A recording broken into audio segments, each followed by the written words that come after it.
Hey everybody, my name is Alden. Drew. And welcome back to Super Metroid. We're going to continue on through and pick up our first missile tank. Missiles.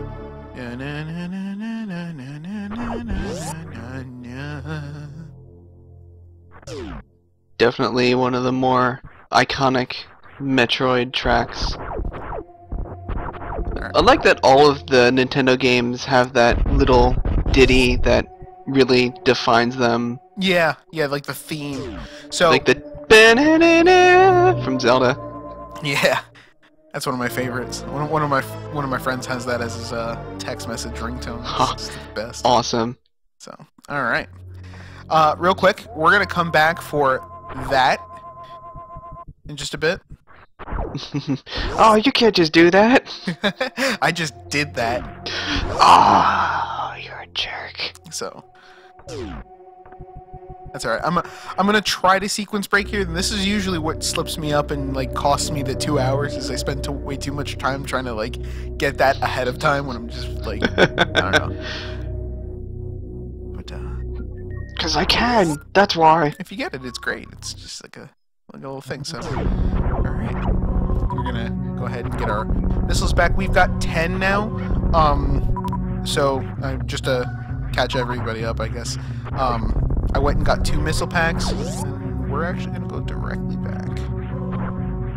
So productivity. Yeah, the reason that we came through here is because that's when all the enemies spawn, and that resets you to the enemy controlled map, the one with all the guys, and we actually need one of the enemies in order to sequence break that energy tank. So I'm gonna try to do that.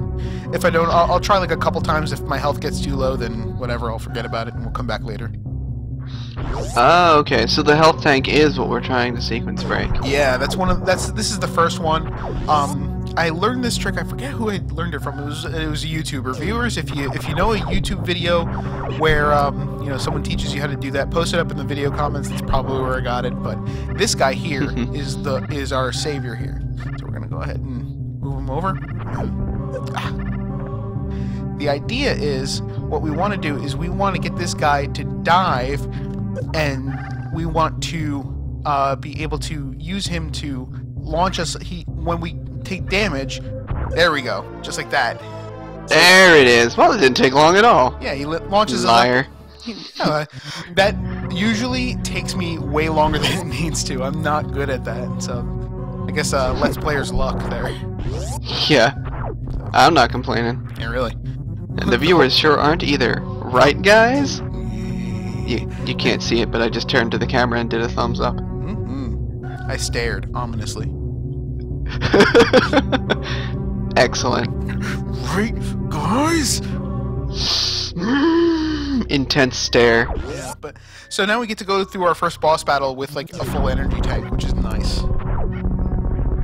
That actually sounds super sexy, I'm not gonna lie. Yeah, I mean, it's not entirely necessary. I know I don't sound super excited about that, but that's just how I talk. Sorry, guys. That's really exciting. Dude, you have no idea how awesome that sounds. And of course, I'm just gonna mess up climbing, like, space stairs. Dude, I warned you about the stairs. I warned you about the stairs, bro. It keeps happening. Shout out for exciting. What was it, like Hella Jeff? Sweet Bro and Hella Jeff, yeah. Sweet Bro and Hella Jeff. It is the best, worst webcomic you will ever read. There's not really a better way to describe it, I don't think. Nope. Alright.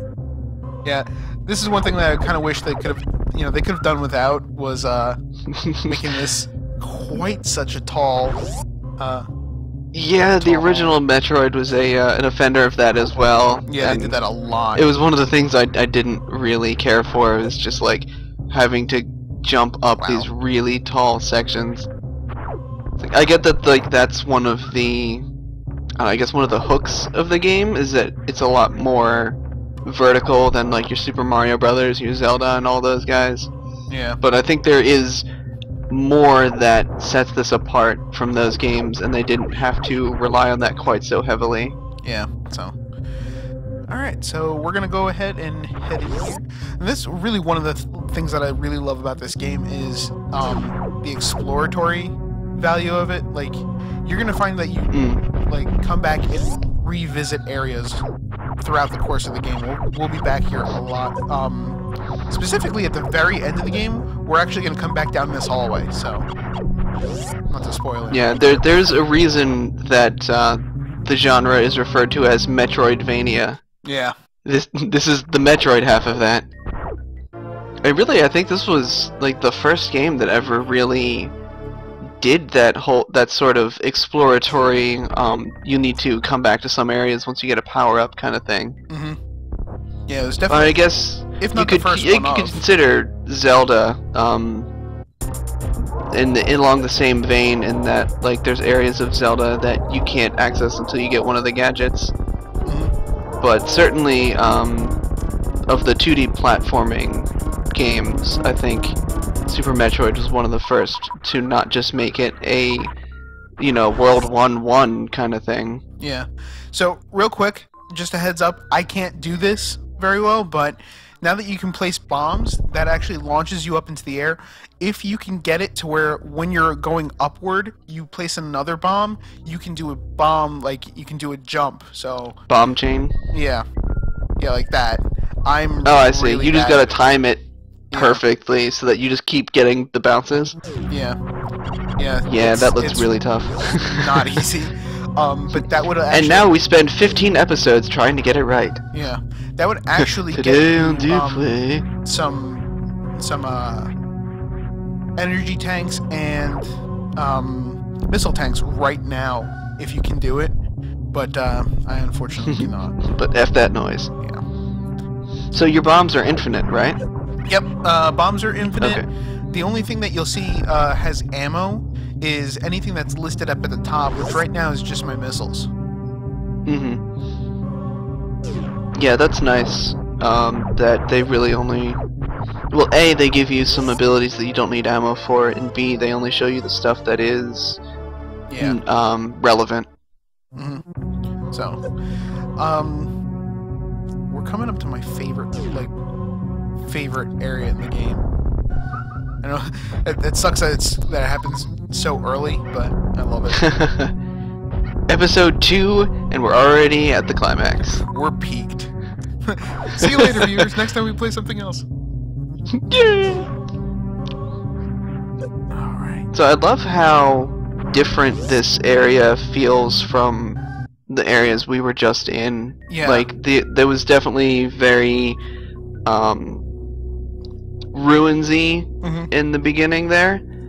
Very much a throwback to the original Metroid. Like, where you got the ability to ball roll was like literally cut and paste from that section in the original Metroid where you got that ability. Actually, and I thought that was really cool. That's because in the original Metroid, that this is the planet that the original Metroid took place on. Oh, that is a nice attention to detail there. So, actually, wait, hold on a second. Sorry about that, everyone. Let me see if I can showcase this. Again, if this works, I'm chalking it up to Let's Player's luck, because this usually doesn't work for me. And right now I'm having a hard time aiming for platforms. Blame the video capture software. Really? Alright. I find that can sometimes mess with your computer's CPU and performance and that kind of stuff. Yeah, so check this out. As I run, you're gonna see I can't get past that because it's too fast. I'm gonna pick up this Missiles. missile. Yeah. I'm just remembering now, like I missed a missile, but we'll go back for it. There is a sequence break here. It's really tricky to pull off. The way you do it is you open up this door and run. As you're at the door, before the transition happens, you want to do a front flip. So, in there, you'll do a front flip into the next room. You need to land and immediately roll into a ball. I forget what the move is titled, but that actually, there is a frame pause when you jump in. So Let's see if we can do it. There we go. No. You need to do it and keep moving. If you can do it, you'll get super missiles far earlier than you need to. You can actually skip one of the bosses because of it. Wow. Go, go, go, go, go! Ah, yeah, I'm rubbish at this. Rather rubbish at this. Yeah, there are videos on the internet for it. I'm not gonna go ahead and do it. We'll come back here in a bit. We'll be back. Just you wait. Yeah. Failure number 1. No, I'm not gonna do that. That would be a little mean.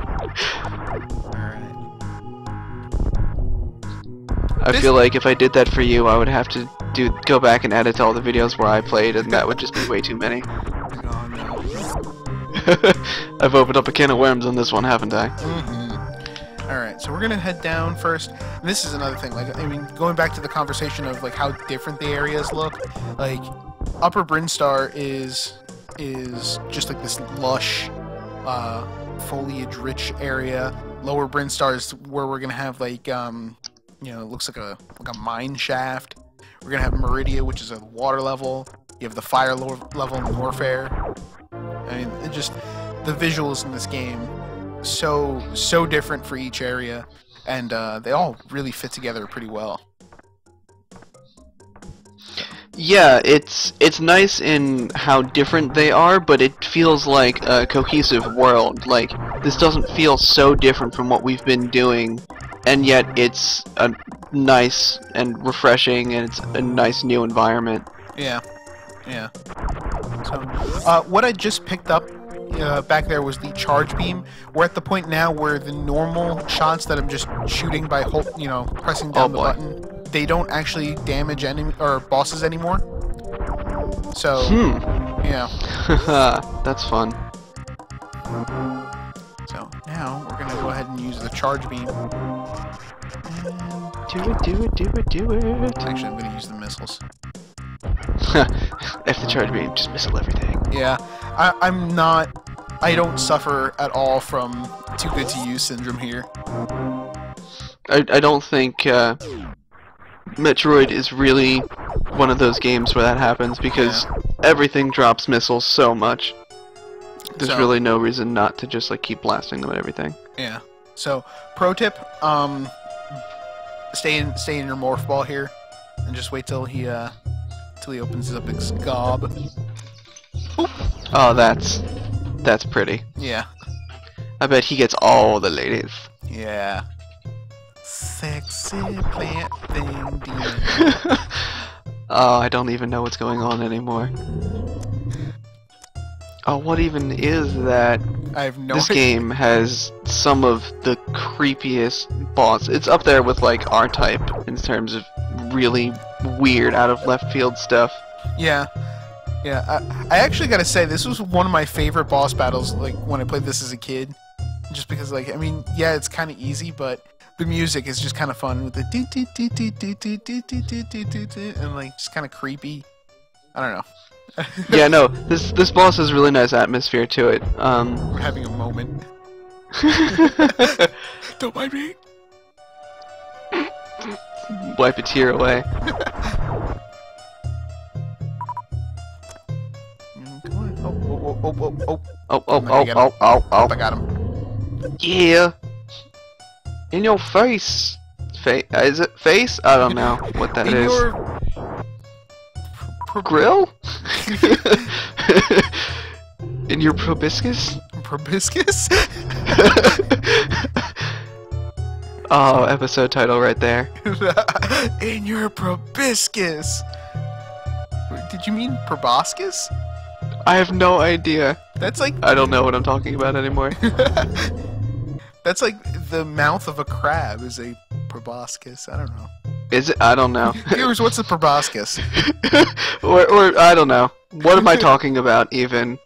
If you could tell me, I'd really appreciate it.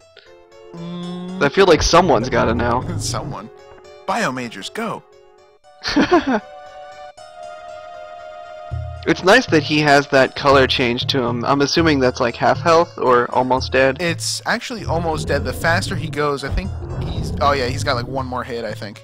Yeah, he just keeps getting darker and darker, and he's just moving faster. And it's nice that even though he doesn't have a health bar, he's got these visual cues that let you know that he's almost down. Yeah, and it's even cool because like the faster he goes, the more spores he actually unleashes, which you can farm for like health or whatever if you're taking a lot of hits from him. So yeah. All right. Well, having just defeated that boss, this would be a good time to cut. Yep. We will see you guys next time. Later.